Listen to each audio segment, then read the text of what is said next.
This hot hatch is far from the best, but with this new engine swap, it could be.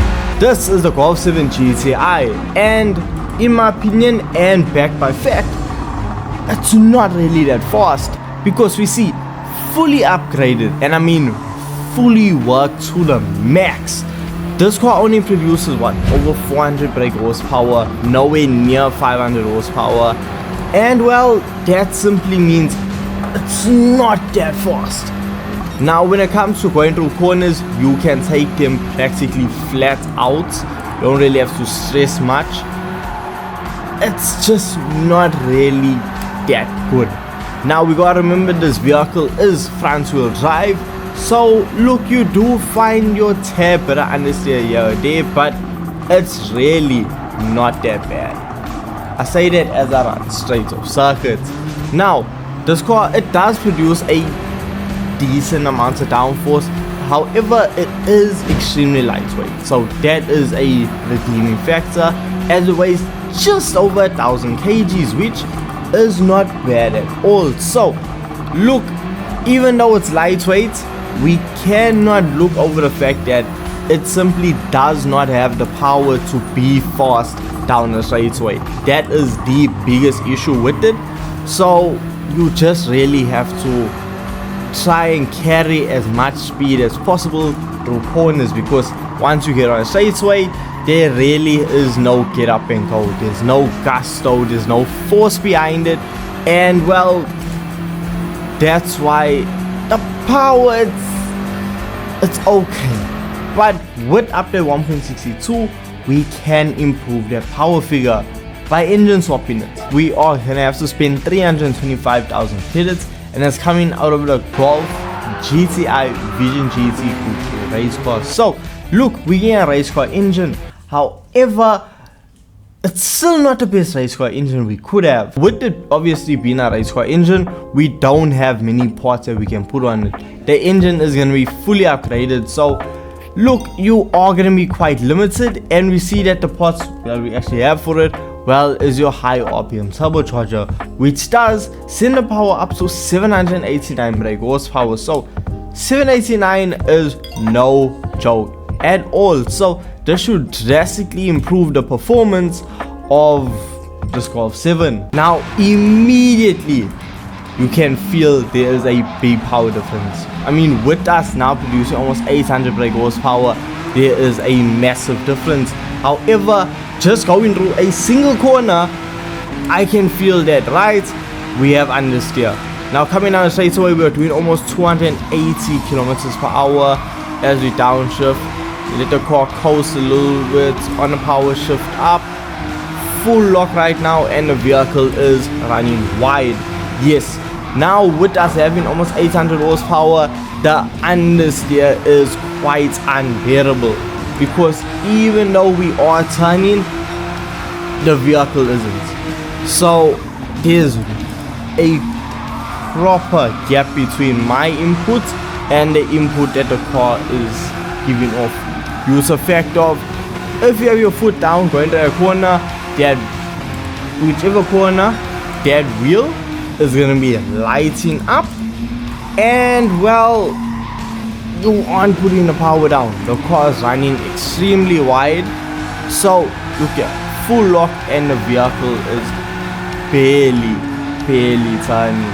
Now we see what this actually leads to is a lap time of a 1 minute 40.7, which isn't even that far off what the standard engine did, because the standard engine fully upgraded, that ran a 1 minute 42. So what, with us spending 325,000 credits, we say we shave just over 2 seconds off the lap. So that's not really the most savings. I was expecting it to be a lot faster, but due to the fact of with it being fully upgraded, well, the power level just simply is too high for the Golf 7 to handle. So what we can do, however, is just take it, detune the ECU, and bring it down to a power level that the Golf actually feels a lot more comfortable with. And the steer feels a lot better. Once we on the straightaway though, it does feel a lot slower. I mean, what we did 255 there. Come on, still wheel spinning, which is not good, which is not what we need. Come on, come on, come on, come on, come on.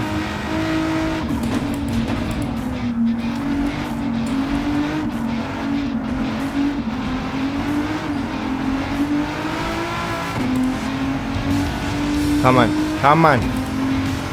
We're chasing down the shadow now. Brakes early, turn in super early, better line.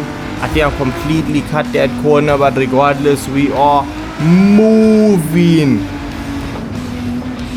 Absolutely moving. No, we overshot the corner. We overshot the corner.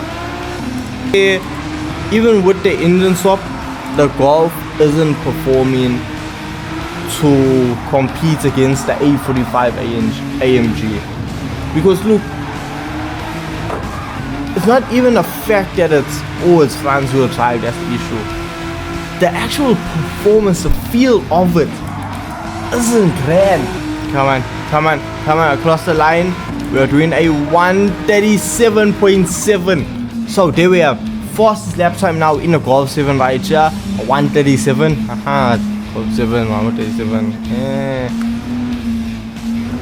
And look, that wasn't even the best lap possible. I'll be honest with you, it wasn't the best.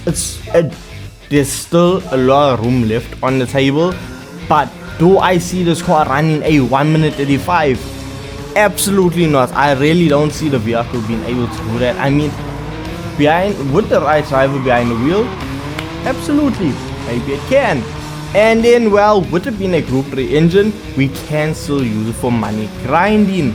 So this is a WTC 700 around Le Mans, one of the best events to use for money grinding.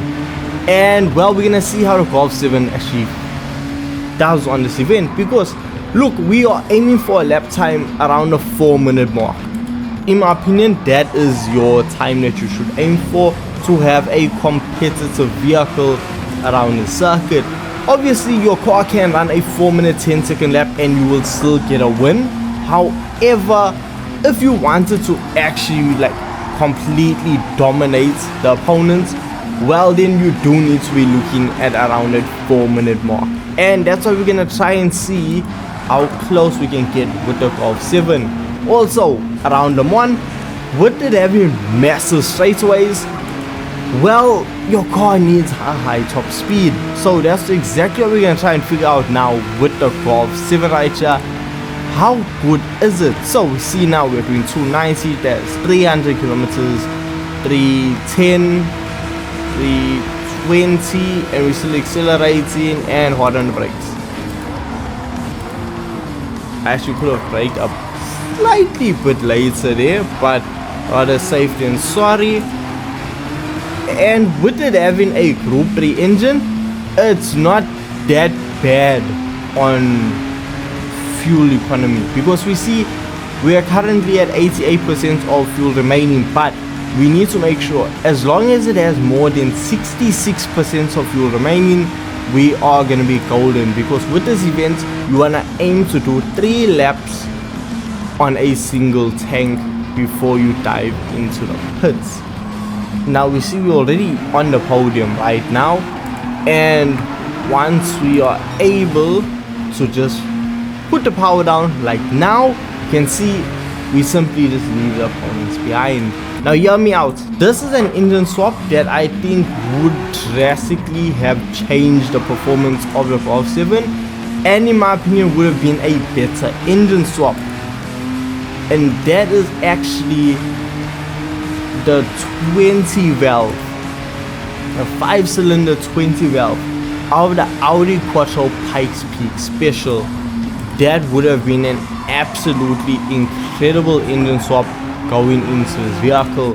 Now the crazy thing is, it actually wouldn't have produced much more power but I feel like that would have been a much better suited engine swap in my opinion, because currently the trend in the VW scene is to take your Audi 5-cylinder engines and put it into your Golf 7. Now, with us not having the RS3 or RS platform in a game, that is really the closest we have to it. So yeah, I thought getting that engine swap would have been better in my opinion, but regardless, it's still not that bad. So lap time wise, we set a 4 minutes and 8 second lap with 69% of fuel remaining. Nice. So yeah, look, lap times, they can be better. I won't lie to you, that first initial lap was not the best, purely because of me.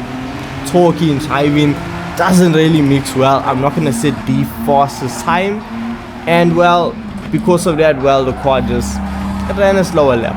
Can I see it running sub 4 minutes though? Absolutely not, but a 4 minute 5 second lap is very much on the cards, and with the level of fuel they actually use, I can see it going quite far. So this engine swap for the Golf 7 GTI, does it make it the best hot hatch in Gran Turismo 7? Absolutely not. In my opinion, that title still belongs to the A45 AMG, especially now they have got the Group 3 engine swap out of the AMG GT3 race car. So that is still king of king when it comes to hot hatches in my opinion. So does engine swap improve the Golf 7? Absolutely. Does it make it the best hot hatch?